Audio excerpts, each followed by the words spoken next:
ეს არის სიმბოლო შეუპოვრობის, გააზრებულად საქართველოსთვის თავდადების. ამ დღეს მნიშვნელოვანი რამ დამთავრდა, მაგრამ დაიწყო კიდევ უფრო დიდი.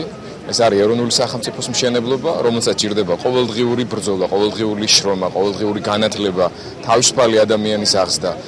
ამ გზაზე ძალიან რთულია სვლა, მაგრამ ეს არის ჩვენი არჩევანი. ჩვენ უნდა მივაგოთ პატივი იმ ადამიანების ხსოვნას, ვინ ჩვენი ქვეყნის თავისუფლებას შეეწინნენ. აქ ამ ადგილას მე ძალიან კარგად მახსოვს ის დღეები. თქვენ შედარებით პატარები ხართ, მაგრამ ეს იყო არ ვიცი, ყველაზე მნიშვნელოვანი დღე ალბათ ჩვენი ქვეყნის ისტორიაში.